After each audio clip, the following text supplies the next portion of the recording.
महायोगी श्री अरविंदांचं जीवन हा आजच्या व्याख्यानाचा विषय आहे.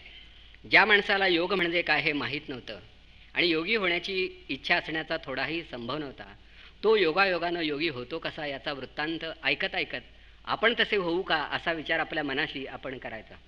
श्री अरविंदांचा जन्म कलकत्ता शहरामध्ये एका सुविद्य कुटुंबामध्ये झाला आणि ज्या कलकत्ता शहरानं स्वामी विवेकानंद किंवा रवींद्रनाथ टागोर भारताला दिले, त्या शहरामध्ये त्यांचा जन्म व्हावा ही सुद्धा एक योगाची आणि आनंदाची बाब म्हणायला हरकत नाही. श्री अरविंदांचे वडील हे ॲबरडीन विद्यापीठाची MDची परीक्षा उत्तीर्ण झालेले ख्यातनाम डॉक्टर होते. एक व्यवसाय या दृष्टीनेही ते सुखात होते आणि सरकार दरबारी मानाची नोकरीही त्यांना लाभलेली होती. त्यांच्या ऐहिक ऐश्वर्याविषयीच्या कल्पना या ठरल्या होत्या आणि आपल्या मुलांच्या वाट्याला याच प्रकारचे दिवस यावेत अशा योजना मुलांच्या संदर्भामध्ये ते आखत होते. त्या काळी भारतामध्ये शिक्षणाचा प्रसार नव्हता आणि मॅट्रिकची परीक्षा उत्तीर्ण होणं हे सुद्धा काम तसं थोडंसं अवघडच होतं. त्या अशा स्थितीमध्ये MDपर्यंत मजल मारणारा आणि विदेशामध्ये वास्तव्य करून स्वदेशात परत आलेला जो माणूस असेल, त्याच्या आकांक्षांचं क्षितिज हे किती विस्तीर्ण झालं असेल याची आपणाला कल्पना येऊ शकेल. तर या पित्याला असं वाटत असे की आपली मुलं लवकरात लवकर जाणती व्हावीत आणि ती जाणती व्हावीत यासाठी सर्व प्रकारच्या भारतीय संस्कारांपासून त्यांचं मन मुक्त राहावं आणि यासाठी त्यांनी आपल्या घरी दारी ठेवलेले नोकर जे होते ते सुद्धा इंग्लिश बोलणारे असावेत असा दंडक ठेवूनच त्यांची नियुक्ती केली होती. वयाच्या 5व्या वर्षी इंग्लिश अधिकाऱ्यांच्या मुलांसाठी असणारी दार्जिलिंगची जी शाळा तिथे श्री अरविंदांना धाडण्यात आलं होतं आणि ते 7 वर्षाचे झाले तेव्हा ते फार मोठे झाले असं वडिलांना वाटू लागलं होतं. यानंतर त्यांच्या पुढच्या शिक्षणासाठी त्यांना इंग्लंडमध्ये ठेवण्याचा त्यांनी निश्चय केला आणि वयाच्या 7व्या वर्षी श्री अरविंदांना मँचेस्टरला नेऊन पोहोचत करण्यात आलं. तिथून पुढे 14 वर्ष ते इंग्लंडमध्ये राहिले आणि तिथेच वेगवेगळ्या प्रकारचे संस्कार त्यांनी आत्मसात केले. भारताच्या इतिहासामध्ये विद्यार्जनाच्या निमित्तानं वयाच्या 7व्या वर्षी परदेशगमन करणारा कदाचित हा एकमेव महापुरुष असावा. सुरुवातीला हा मुलगा अतिशय लहान असल्यामुळे त्याला एकदम शाळेमध्ये दाखल करून घेणं हे मुख्याध्यापकांना बरं वाटलं नाही आणि अरविंदांच्या पिताजींनाही तसं वाटलं नाही. म्हणून कुठल्या तरी जाणत्या कुटुंबामध्ये राहूनच या मुलानं थोडंसं शिकावं असं त्यांना वाटलं आणि मग ड्रिवेट या नावाचा एक लॅटिन पंडित होता, त्याच्या घरी श्री अरविंदांना काही वर्ष ठेवण्यात आलं. अर्थात त्या कुटुंबामधलं वातावरणच असं होतं की तिथे राहणाऱ्या प्रत्येक मुलाच्या मनावर काही संस्कार व्हावेत. अरविंदांच्या वडिलांनी या ड्रिवेट साहेबांना अशी सूचना दिली होती की कोणाही भारतीयाशी या मुलाचा संबंध येणार नाही एवढी दक्षता घ्या, कारण भारतीय विचारापासून या मुलाला दूर ठेवण्याचा माझा निश्चय आहे आणि मला एका वेगळ्या वातावरणामध्ये या मुलाला वाढवायचं आहे. पुढे श्री अरविंद 4-5 वर्ष त्या कुटुंबामध्ये राहिल्यानंतर त्या कुटुंबामध्ये बोलल्या जाणाऱ्या ज्या काही भाषा होत्या त्या त्यांनी आत्मसात केल्या. ड्रिवेट साहेब हे स्वतः लॅटिन भाषेचे पंडित होते, इंग्रजी भाषेचे प्रभू होते, फ्रेंच भाषेचा अभ्यास त्यांनी केला होता आणि बालवयातच या सगळ्या भाषा श्री अरविंदांना अवगत झाल्या होत्या. पुढे लंडनला त्यांना धाडण्यात आलं आणि सेंट पॉल स्कूल या नावाच्या एका विख्यात विद्यालयामध्ये ते विद्यार्थी बनून दाखल झाले. तिथल्या प्राचार्यांच्या हे लक्षात आलं की नव्यानं शाळेमध्ये आलेला हा भारतीय विद्यार्थी या शाळेमधल्या सर्व इंग्लिश विद्यार्थ्यांपेक्षा अधिक चांगला आहे, बुद्धिमान आहे आणि भाषेमध्ये सुद्धा त्याची विलक्षण गती आहे. पुढे मुलगा शाळेमध्ये शिकत होता आणि एका विशिष्ट अवस्थेपर्यंत आल्यानंतर शालांत परीक्षा हा एक भाग होताच. ती परीक्षा उत्तीर्ण झाल्यानंतर त्यांना एक स्कॉलरशिप मिळाली आणि किंग्स कॉलेज केम्ब्रिज या नावाच्या संस्थेमध्ये ते जाऊन दाखल झाले. हे सगळं करीत असताना कोणती पदवी आपण संपादन करावी याविषयीचा नेमका विचार त्यांनी तसा आपल्या मनाशी केला नव्हता. फक्त वाचन करावं, विचार करावा, व्यासंग करावा एवढंच त्यांना समजत होतं. यापेक्षा अधिक अशी कुठलीही तृष्णा त्यांना नव्हती. काही माणसं परदेशी जातात, ती ठरवून जातात, कोणती पदवी घ्यायची याचा निर्धार करून जातात आणि ती पदवी मिळता क्षणीच परत येतात, कारण पदवीसाठी गेलेले पदवी घेऊन परत येतात. त्या व्यतिरिक्त त्यांच्या येण्या जाण्यामागे दुसरं प्रयोजन असू शकत नाही. परंतु अरविंद तिथे गेले आणि व्यासंगाचं हे वेड त्यांच्या मस्तकात एवढं भिनलं की मिळेल तो ग्रंथ वाचावा आणि त्याविषयी विचार करावा असा त्यांचा स्वभाव झाला. आणि अशा रीतीनं त्यांचं वय वाढत असताना एके दिवशी त्यांना अशी एक अनिवार्य उर्मी झाली आणि त्यांना असं वाटू लागलं की आपण केवळ स्वतःसाठी जगायचंच नाही, आपलं जीवन हे एक समर्पित जीवन आहे. एक प्रकारचा साक्षात्कार घडावा तसा त्यांना एक वेगळाच अनुभव येत होता, अंतर्नाद होत होता, सूचना मिळत होती की अरे सगळेच पोट भरण्यासाठी जगतात, आपलं जगणं हे इतरांपेक्षा नक्कीच वेगळं असेल. पण म्हणजे काय असेल हे मात्र त्यांना कळत नव्हतं. जगाचा इतिहास वाचत होते आणि विभिन्न राष्ट्रांचा मुक्तीसंग्राम कसा घडला हेही त्यांच्या वाचनात येत होतं आणि हे वाचत असताना भारतापासून कटाक्षानं ज्याला दूर ठेवण्यात आलं होतं त्या मुलाच्या मनामध्ये केवळ भारताचाच विचार एकसारखा येत होता अगदी अकल्पितपणे येत होता, अनाहूतपणे येत होता, सभोवताली तटबंदी असताना येत होता. हे सुद्धा एक नवल. म्हणजे सहसा असं घडत नाही. ज्या वातावरणात माणूस राहत असतो त्या वातावरणामध्ये घडणाऱ्या ज्या काही घटना असतात त्यांचा वेध त्या माणसाला लागतो. परंतु अरविंदांच्या बाबतीत वेगळंच घडत होतं. कारण प्रत्येक देशानं आपल्या स्वातंत्र्यासाठी कधी काळी मुक्तीसंग्राम केला असेल तर त्या प्रकारचा संग्राम आपल्या देशामध्ये आपणाला करावा लागेल असं त्यांना वाटू लागलं. आणि त्याच वेळी समवयस्क असे काही क्रांतिकारक हे त्यांना इंग्लंडमध्ये भेटले आणि त्या सर्वांची एक संघटना स्थापन झाली. लोटस अँड डॅगर हे त्या संघटनेचं नाव होतं आणि श्री अरविंद त्या संघटनेचे सभासद झाले. म्हणजे या प्रकारच्या क्रांतिकारकांच्या संघटनांची त्यांचा संबंध इंग्लंडमध्ये आला. अर्थात हा मुलगा तसा एकांतप्रिय होता, व्यासंगी होता, विचारी होता, पण तरीसुद्धा त्याच्यामध्ये एक देशभक्त विदेशामध्ये जन्माला आला. पुढे वडिलांची पत्र जाऊ लागली. ते त्यांना सांगू लागले, क्लासिकल ट्रायपॉसचा अभ्यास तू आता करायला हरकत नाहीस, तो झाल्याबरोबर शक्यतो ICSचा अभ्यासक्रम पुरा कर, म्हणजे तू परत आल्यानंतर या देशामध्ये जिल्हाधिकारी होशील. श्री अरविंदांनी वडिलांच्या आग्रहास्तव कुठल्याही वर्गामध्ये नाव न घालता केवळ स्वतःच्या बुद्धिबळावरती ती परीक्षा दिली आणि ती लेखी परीक्षा ते प्रथम श्रेणीमध्ये उत्तीर्ण झाले आणि त्यामुळे त्यांना आणखी एक शिष्यवृत्ती मिळाली. आणि पुढे त्यांचा क्लासिकल ट्रायपॉसचा अभ्यास सुरू झाला. तोही त्यांनी अल्पावधीत पुरा केला. म्हणजे जो अभ्यासक्रम पुरा करायला 2.5 ते 3 वर्ष लागावीत अशी अपेक्षा होती आणि तेवढी वर्ष लोटल्यानंतरच पदवी पदरात पडत असे, तो त्यांनी वर्षाभरामध्येच पुरा केला. आता त्यांना फक्त पदवीसाठी अर्ज करणं आवश्यक होतं, कारण त्यांचा अभ्यास फारच लवकर पुरा झाला होता आणि अर्ज करणं हे त्यांच्या वृत्तीत नव्हतं, म्हणून त्यांना तीही पदवी मिळाली नाही. आणि ICSची परीक्षा प्रथम श्रेणीत उत्तीर्ण होऊन सुद्धा अश्वारोहणाची परीक्षा या माणसानं मुद्दाम टाळली, ठरवून टाळली. का? तर अश्वारोहणाच्या परीक्षेत आपण उत्तीर्ण झालो की सरकारी अधिकारी होणार आणि इंग्रजांची चाकरी करणार, हे आता आपणाला शक्य नाही. आपलं जीवन हे समर्पित जीवन आहे. वडिलांना वाटत होतं की हा मुलगा आता या सगळ्या थिअरी पेपर्समध्ये उत्तम रीतीनं उत्तीर्ण झाला आहे तर या पुढची पायरी फारशी अवघड नाही आणि अश्वारोहणाची परीक्षा ही तशी मामूली परीक्षा. पण अरविंदाने शेवटी ही परीक्षा टाळली. ज्या दिवशी त्यांना या परीक्षेच्या निमित्तानं बोलावणं आलं तेव्हा ते कुठेतरी असे फिरत बाजूला गेले आणि इंग्लंडमध्ये 14 वर्ष राहून हा माणूस एकही पदवी तशी न घेताच परत आला.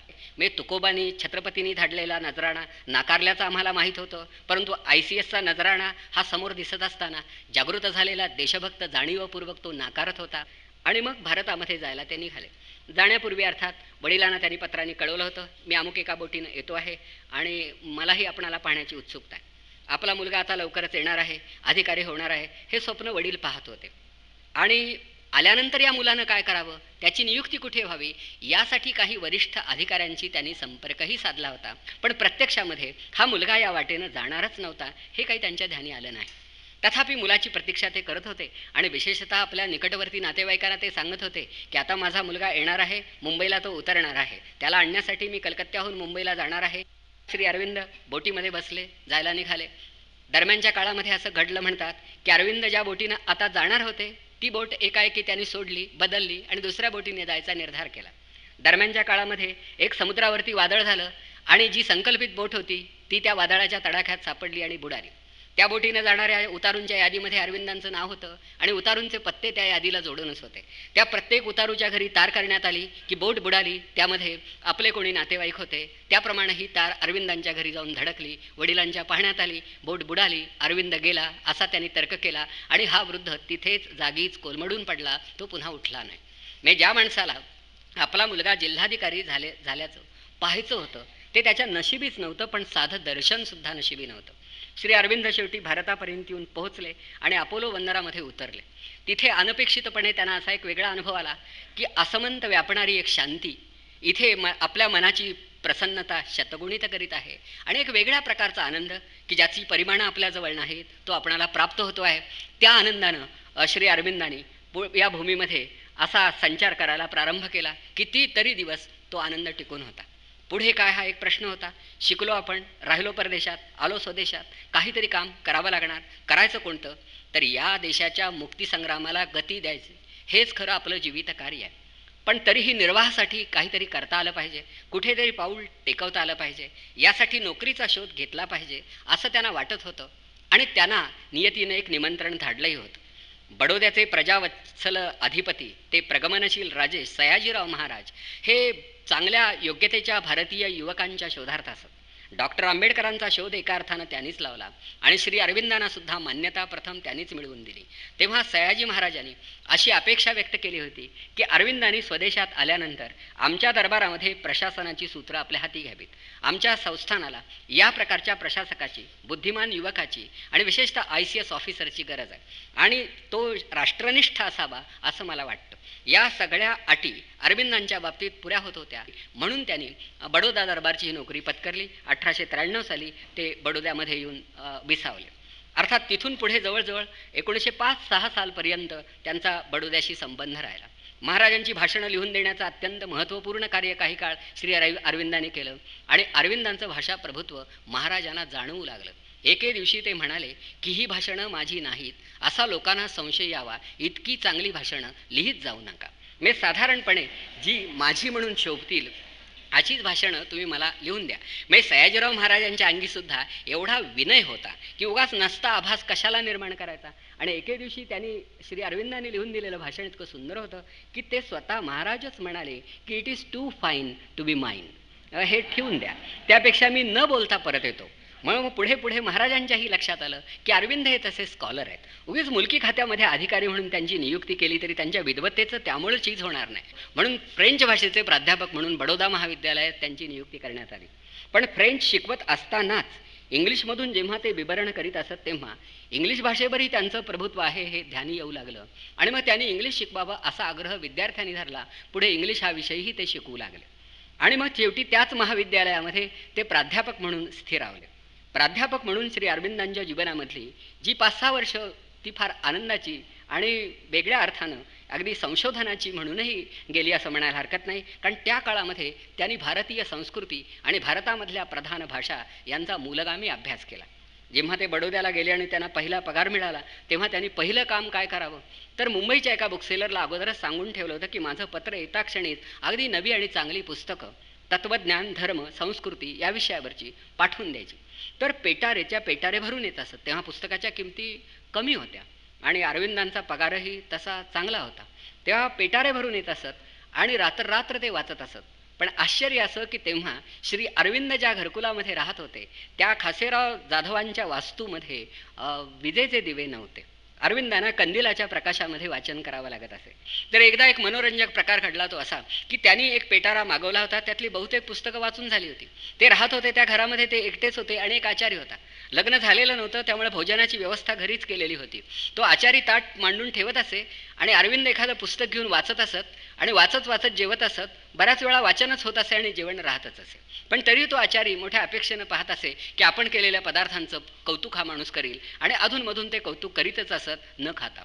एके दिवशी असं झालं की त्यांच्या वाचनामध्ये एक लहानसं पुस्तक आलं. त्याला असं वाटलं आता हे हातोहात पुरं करावं. आहेच काय विशेष, शेवटचं हे पुस्तक ते होतं रामकृष्ण परमहंसांचं चरित्र. आणि हे पुस्तक वाचता वाचता त्यांची अवस्था एखाद्या झपाटलेल्या माणसासारखी झाली. म्हणजे या विश्वाच्या पलीकडं त्याचं नियमन करणारी अशी एखादी अज्ञात सत्ता आहे असं रामकृष्णांच्या चरित्राच्या वाचनानं त्यांना वाटू लागलं. आणि हे वाटल्या क्षणापासून त्यांना त्या शक्तीचा वेधच लागला.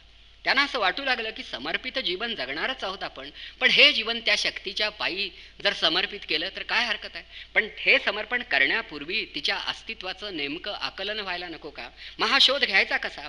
त्यासाठी रामकृष्णांसारखे जे कोणी साक्षात्कारी असतील त्यांच्या चरित्राचं वाचन करावं असं अरविंदांना वाटू लागलं. आणि मग त्यांच्या वाचनाची दिशा थोडीशी बदलली. अनेक भारतीय साधुसंत आणि तत्ववेत्ते आणि आचार्य यांच्या चरित्राचं त्यांनी परिशीलन करायला सुरुवात केली. म्हणजे हे वाचन चालूच होतं पण या वाचनाचा त्यांच्यावर काही परिणाम होत होता. वर्गामध्ये प्राध्यापक म्हणून जेव्हा ते उभे राहत असत तेव्हा त्यांची अध्यापन पद्धती होती कशी याचं विवेचन करणारे काही लेख मी वाचले आहेत. ॲडव्होकेट पाटकर किंवा कन्हैयालाल मुन्शी हे त्यांचे विद्यार्थी. म्हणजे गुजरातमधले कितीतरी लोक बडोद्याला मुद्दाम जात असत आणि अरविंदांच्या तासाला बसत असत. काही मुंबईहून जाणारे विद्यार्थी होते. म्हणजे चांगल्या प्राध्यापकाच्या ओढीनं जाणारा विद्यार्थ्यांचा एक वर्ग कधीतरी या भूमीमध्ये होता आणि विद्यार्थ्यांना एवढी ओढ लावणारा प्राध्यापकांचाही एक वर्ग होता. अरविंदांचे विद्यार्थी त्यांच्या घरासमोरून एरझारा घालत असत. खिडकीच्या तोंडाशी कंदिलाच्या प्रकाशामध्ये आपले सर वाचन करताना कसे दिसतात हे पाहता यावं यासाठी काहीतरी निमित्त काढून घराच्या बाहेर पडणारी मुलं इकडून तिकडे आणि तिकडून इकडे येत जात होती. तर अशा रीतीनं अध्यापक प्राध्यापक म्हणून त्यांचा लौकिक वाढतोय. पण भारताचं भवितव्य कोण घडवणार या विवंचनेनं ग्रासलेला हा देशभक्त मनातून अस्वस्थ आहे. म्हणून सुट्टीच्या दिवशी क्रांतिकारकांचा शोध घेत हा माणूस फिरतोय. दिवाळीची सुट्टी आली, दुर्गापूजेचे दिवस आले, बंगालमध्ये जातोय, कधी ठाणे भागामध्ये येतोय, महाराष्ट्राच्या गाभ्यात जातोय की महाराष्ट्र आणि बंगाल हा क्रांतिकारकांचा देश. आणि शेवटी या प्रदेशात जर मला काही क्रांतिकारक भेटले तर त्यांच्या साह्यानं हा देश मुक्त करेल. आश्चर्य आहे पहा की ICSची परीक्षा देणारा 14 वर्ष इंग्लंडमध्ये राहिलेला हा माणूस क्रांतिकारकांशी संवाद साधावा असं त्याला वाटत होतं. बरं, हा विद्वान होता, हा प्राध्यापक होता, हा वक्ता होता, हा उत्तम लेखक होता. इंदुप्रकाश नावाच्या एका साप्ताहिकामध्ये त्यांनी एक लेखमाला गुंफली. New lamps for the old हे त्याचं शीर्षक होतं. आणि जळजळीत असे हे लेख होते. त्या काळच्या काँग्रेसवरती टीका करणारे ते लेख होते. 1885 साली स्थापन झालेली काँग्रेस अजूनही अर्ज विनंत्यांच्या वाटेनच जाते आहे. स्वातंत्र्याचं मागून मिळत नाही ते मिळवावं लागतं. आणि मागणाराच्या मनगटामध्ये सामर्थ्य आहे हे देणाराच्या लक्षात येत नाही तोपर्यंत स्वातंत्र्य देण्याची तयारी तो दाखवतच नाही. म्हणून शेवटी रणक्षेत्रामध्येच उतरावं लागणार अशी अरविंदांची धारणा होती. आणि स्वातंत्र्ययुद्ध हे धर्मयुद्ध आहे अशी त्यांची भावना होती. ते गीतेचे अभ्यासक होते. अनेक क्रांतिकारक भगवद्गीतेचे अभ्यासक होते. आणि त्यांना मनोमन असं वाटत होतं की कौरव पांडव युद्धामध्ये पांडवांची जर काही बाजू असेल तर ती विवेकाची, न्यायाची, सत्याची बाजू होती.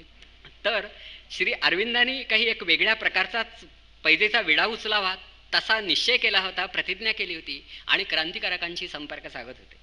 आता गुप्तहेरांचं काही जाळं देशभर होतं. इंग्रजांची व्यवस्था अशी उत्तमच होती. अरविंदांच्या हालचालीकडे त्यांचं लक्ष पुढे पुढे जाऊ लागलं. त्यांचे लेख सरकार दरबारी वाचले जाऊ लागले. हा माणूस हा केवळ प्राध्यापक नाही, केवळ प्रशासक नाही, हा कोणीतरी विलक्षण बुद्धीचा, क्रांतिकारकांचा अध्वर्यू आहे हे इंग्रज सरकारच्या ध्यानी यायला फारसा वेळ लागला नाही. म्हणून त्यांच्या हालचालीवरती अगदी सर्व प्रकारची म्हणजे सक्त नजरच ठेवण्यात आली असं म्हणायला हरकत नाही. प्रत्येक गावी जिथे जातील तिथे एखादा CID त्यांच्या मागे असेल. पण अरविंदाने अर्थात आपला मार्ग बदलला नाही. अशाच एका बौद्धिक म्हणा किंवा मानसिक अवस्थेमध्ये असताना श्री अरविंदांच्या मनात एके दिवशी विचार आला, रामकृष्णाने ज्या शक्तीची आराधना केली ती शक्ती जर का आपल्यावरती प्रसन्न झाली तर त्या शक्तीच्या आधारानं आपण लवकरात लवकर स्वतंत्र होऊ शकू, स्वराज्य मिळवू शकू. म्हणून आपण स्वातंत्र्याच्या प्राप्तीसाठी त्या शक्तीची आराधना का न करावी. म्हणून गुरुच्या शोधार्थ बडोद्याच्या आसपास ते बराच काळ फिरत राहिले. आणि चांदोड या नावाचं एक गाव आहे, तिथे एक आश्रम होता. तिथे ब्रह्मानंद नावाचे एक योगी होते. तेव्हा त्यांच्या भेटीसाठी अरविंद एके दिवशी गेले. बरोबर देवधर या नावाचे एक इंजिनियर होते, ते अनुग्रहितच होते, ब्रह्मानंदांचे भक्त, चाहते आणि शिष्य होते.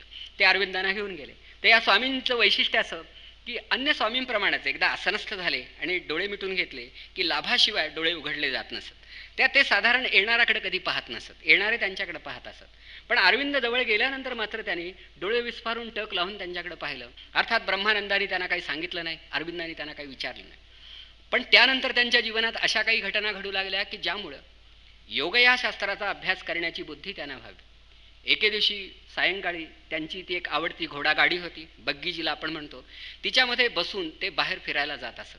ते फिरून परत येत असताना समोरच्या बाजूनं भरधाव वेगानं येणारा एक ट्रक किंवा मोठी मोटार असेल त्यांच्या घोडागाडीवरती येऊन आदळला. आपटल्यानंतर अर्थात व्हायला काय हवं, गाडीचा चक्काचूर अपेक्षित त्याप्रमाणे तो झालाही. परंतु अरविंदांना सुद्धा इजा व्हायला हवी होती, पण ती झाली नाही. या उलट ते दूर फेकले गेले, इतरांच्या दृष्टीने ते फेकले गेले. पण प्रत्यक्षात त्यांना अनुभव आला तो असा की आपल्या शरीरातून एक आकृती, साधारण शुभ्र आकृती बाहेर पडते आहे, श्वेत आकृती, आणि ती आपणाला उचलते आहे आणि अंतरावर नेऊन ठेवते आहे. ते कोड्यात पडले की हा भ्रम असेल, हे स्वप्न असेल, पण तरी सुद्धा स्वप्नालाही काही कारण असू शकतं. तेव्हा हा प्रकार घडला कसा, आणखी थोडा विचार केला पाहिजे. मग ते काही लोकांना विचारू लागले की पायाशुद्ध अभ्यास करण्यासाठी काही ग्रंथ उपलब्ध असतील का, कोणी मार्गदर्शक मला भेटू शकेल का. आणखी उत्कटतेनं त्याला सुरू केला. आणि मग त्यांना कोणीतरी सांगितलं, असं पहा की आसन प्राणायामानं प्रारंभ करणं हे फायद्याचं असतं. त्या तुम्ही प्रथम प्राणायाम करा. तर प्राणायाम केल्यानंतर आपल्या वृत्तीमध्ये परिवर्तन घडत आहे. इतकंच नव्हे तर आपल्या शारीरिक कांतीमध्ये सुद्धा परिवर्तन घडतं हे त्यांच्या लक्षात आलं. आणि सुमारे 6 महिन्यानंतर खरोखरच एक वेगळ्या प्रकारचं वलय आपल्या भोवती असल्याचा भास त्यांना होऊ लागला. जेव्हा ते लेखनासाठी बसत असत तेव्हा न अडखळता तासनतास लिहिण्याची शक्ती प्राणायामामुळे त्यांना प्राप्त झाल्याचं त्यांनी स्वतःच लिहून ठेवलं आहे. अरविंद हे तसे प्रकृतीनं कवी होते, वृत्तीनं राजकारणी होते आणि प्रत्यक्षात योगी होणार होते. तो माणूस प्राणायामाच्या पहिल्या पायरीवरती उभा राहिल्यानंतर त्याला त्याचा अनुभव येऊ लागला आणि त्याला असं वाटू लागलं की पातंजल योग किंवा हठयोग हे भारतामधले प्राचीन योग हे सत्य असले पाहिजेत, कारण हा प्राणायामाचा अनुभव आपण घेतो आहोत. एके ठिकाणी तर त्यांनी असं लिहून ठेवलंय की 6 महिने प्राणायाम केल्यानंतर पुढे डास अंगावर बसेनासे झाले. तेव्हा हा अनुभव आल्यानंतर त्यांचा या आंतरिक साधनेवरचा विश्वास वाढला आणि मनातून मात्र एकसारखा कोणाचा तरी ते धावा करत होते. खरं देव तर तसा दिसत नव्हता, पण असेल असं त्यांना वाटत होतं. 1901 साली त्यांचा विवाह झाला. अर्थात विवाह झाल्यानंतर वाट्याला आलेल्या पत्नीला पुढे कुठल्या प्रकारचा भविष्यकाळ नियतीनं आपल्यासाठी असा नियोजित करून ठेवला आहे याची कल्पनाही नसावी, पण अरविंद विवाहबद्ध झाले आणि सुरुवातीचे काही दिवस अतिशय आनंदात गेलेही, कारण तसं काही नकळत त्यांनी विवाह केला असा काहीही प्रकार नव्हता. बडोद्याला आल्यानंतर जवळजवळ 7-8 वर्षानंतर हा विवाह झाला. मग विवाह झाल्यानंतर त्यांचा धाकटा भाऊ बारिंद्र हा एक क्रांतिकारक होता आणि तो क्रांतिकारकांचं नेतृत्व करत होता. तो श्री अरविंदांच्या घरी येऊन राहिला आणि एकदा अहमदाबादच्या मार्गावर असणारे लोकमान्य टिळक श्री अरविंदांच्या घरी राहिले होते. पुढे बंगालमध्ये काही आंदोलने निर्माण व्हावीत असा नियतीचा काहीतरी मला वाटतं एक आदेश असावा, संकेत असावा, अपेक्षा असावी. बंगालची फाळणी करण्याचा विचार इंग्लिश सरकारच्या मनामध्ये आला. हा विशेषतः लॉर्ड कर्झन जो होता तो मोठा कल्पक होता आणि बंगाली माणसं आणि मराठी माणसं यांची इंग्रजांना अतिशय भीती वाटत असे. हे बंगाली अतिशय बुद्धिमान आहेत आणि मराठे कमालीचे कडवे आणि बुद्धिमान आहेत. तेव्हा ही माणसं जागच्या जागी राहिली तर उरलेल्या भारताची फारशी चिंता करावी लागणार नाही. त्या बंगालची फाळणी करण्यामागे हेतू असा होता की बंगालमध्ये असणारे जे कोणी हिंदू आणि मुसलमान असतील त्यांच्यामध्ये काहीतरी द्वैत निर्माण करायचं. मुसलमानांची संख्या जिथे जास्त असेल तिकडे एक वेगळा परगणा तयार करायचा आणि अल्पसंख्य हिंदू जे असतील त्यांचा वेगळा करायचा आणि दोघांमध्ये सदोदित कलह कसा राहील याची व्यवस्था फक्त करायची, म्हणजे मग बाकी काही करावं लागणार नाही. म्हणजे साधारणपणे काही सदहेतून फाळणी केली जात नव्हती आणि कुठल्याही प्रांताची किंवा देशाची फाळणी करण्याचा अधिकार तसा कोणालाही असू शकत नाही. पण सरकारनं तो प्रयोग करून दाखवला, आपलं धोरण जाहीर केलं, त्याचा कायदा करून घेतला. ही 1905 सालची गोष्ट आहे आणि ही झाल्यानंतर मात्र बंगालमधली माणसं अक्षरशः म्हणजे शेवटी अशी उफाळून उठली. त्यांनी ठरवलं की या गोष्टीला विरोधच करायचा आणि आमचा प्रांत, आमची ही भूमी ही अखंड आहे, ही अभंग आहे. मी यावरती असं या आघात करण्याचा अधिकार कोणालाही नाही. आणि म्हणून सगळे लोक संघटित होऊ लागले, सभा होऊ लागल्या, सत्याग्रह होऊ लागले आणि मग अरविंदांना पत्र जाऊ लागली की तुम्ही जर का आमच्याकडे आलात आणि आमच्यात राहिलात तर किती चांगलं होईल. तुमच्या नेतृत्वाची आज वंगभूमीला अतिशय गरज आहे. तुम्ही वंगपुत्र आहात, तेव्हा या मुक्तीसंग्रामामध्ये आपण या आघाडीवरती राहा, आपल्या आज्ञेनं आम्ही चालू. आणि अगदी बरोबर याच सुमारामध्ये श्री अरविंदांच्या आंतरिक जीवनामधल्या घडामोडीची कल्पना यावी म्हणून त्यांचं एक विख्यात पत्र ते विचारासाठी म्हणून आपल्या पुढे ठेवतो. अरविंदांनी आपल्या पत्नीला हे पत्र लिहिलं आहे आणि हे 1905 सालचं पत्र आहे. या पत्रामध्ये म्हणजे साधारण लग्न झाल्यानंतर 4 वर्षांनी लिहिलेलं हे पत्र आहे. आता हा 4 वर्षांचा काळ म्हणजे काय असा फार प्रदीर्घ काळ आहे असं नाही, म्हणजे तो प्रेमाचाच काळ म्हणायला हरकत नाही.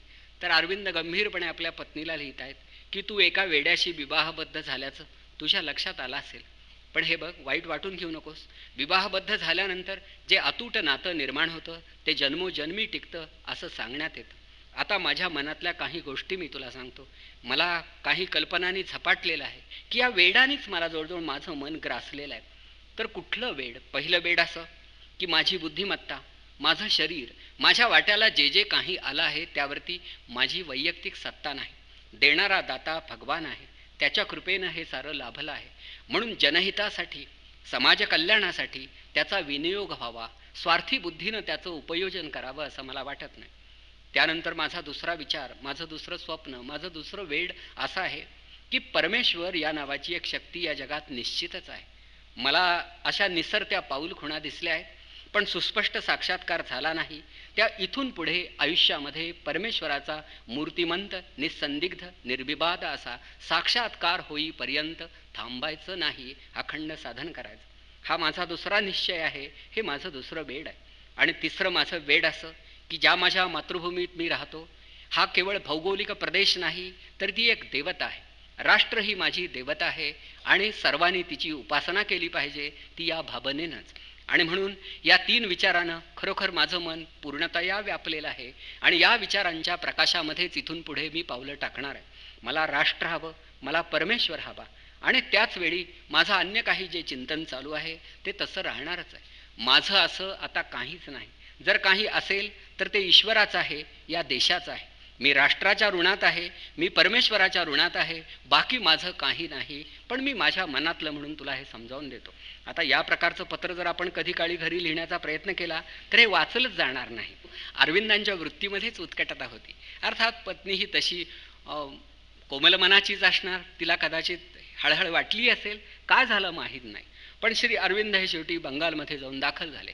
1 वर्षाची त्यांनी रजा घेतली, महाराजांची अनुमती मिळवली. कलकत्त्याला एक नवीन नॅशनल कॉलेज काढण्यात आलं होतं. या नॅशनल कॉलेजचे पहिले प्रिन्सिपल म्हणून त्यांना पाचारण करण्यात आलं आणि श्री अरविंद 150 रुपये पगारावरती पहिले प्राचार्य म्हणून तिथे गेले. मी दरमहा 600 रुपये कमी घेऊन मोठ्या आनंदाने ते गेले. मी वेळ पडल्यास हे 150 रुपये सुद्धा नको असं म्हणण्याच्या अवस्थेत ते होते. जी माणसं पैशाकडं पाठ फिरवू शकतात तीच काहीतरी करू शकतात. मला असं वाटतं, हा तानाजी मालुसरा असू दे, शिवाजीराजे असू देत, अरविंद असू देत, विवेकानंद असू देत, कोणीही असू देत, ज्यांच्या लेखी पैसा देव झाला नाही त्याच माणसांना देव दिसू शकतो आणि त्यांच्या हातून काही घडू शकतं. आम्ही 1 तारखेकडे नजर ठेवून वागणारे लोक खरोखरच शेवटी पैशा व्यतिरिक्त अन्य मूल्य आमच्या जीवनात अजून प्रवेशच करू शकत नाहीत, ही खरी अडचण आहे. पण असे नका, अरविंद गेले, नॅशनल कॉलेजचे प्रिन्सिपल झाले, जेमतेम 1 वर्षभर त्यांनी काम केलं. त्यांच्या लक्षात आलं ही सुद्धा नोकरी आहे, काही बंधनं पडतायत, सारखं कॉलेजमध्ये राहावं लागणार आहे, कितीही दूर गेलो तरी व्याख्यानं देण्यापलीकडे आपल्याला काही करता येणार नाही, म्हणून आपण हा व्यवसाय सोडावा. आणि म्हणून प्रत्यक्षामध्ये अगदी लढ्यामध्येच अगदी उडी घेता यावी, क्रांतिकार्यामध्ये सहभागी होता यावं, म्हणून हा अखेरचा पाशसुद्धा त्यांनी तोडला. आणि मग तिथे वंदे मातरम आणि युगांतर या नावाची जी साप्ताहिक प्रसिद्ध होत होती त्यांच्या रकान्यातून अगदी ज्वलंत अग्रलेख श्री अरविंद लिहू लागले. तर अरविंदांच्या या लेखणीचा प्रभाव युवकांच्या मनावरती पडत होता आणि आता शेवटी करा किंवा मरा अशा निश्चयापर्यंत बंगालमधला युवक येऊन ठेपला होता. ही फाळणी रद्द झाली पाहिजे, हा कायदा बदलला पाहिजे, काहीतरी केलं पाहिजे. पुढे मग त्या देशामध्ये अशा काही घटना घडू लागल्या की कोणीतरी वंदे मातरम म्हणायचं आणि एखाद्या लहान मुलाला पोलिसांनी पकडायचं, चौकामध्ये न्यायचं, त्याला अगदी 4 चौघांत देखत मारपीट करायची आणि त्याच्या पाठीतून रक्ताच्या चिळकांड्या उडतायत अशा स्थितीमध्ये त्याला घरी पोहोचतं करायचं. असे काही प्रकार बंगालमध्ये सुरू झाले.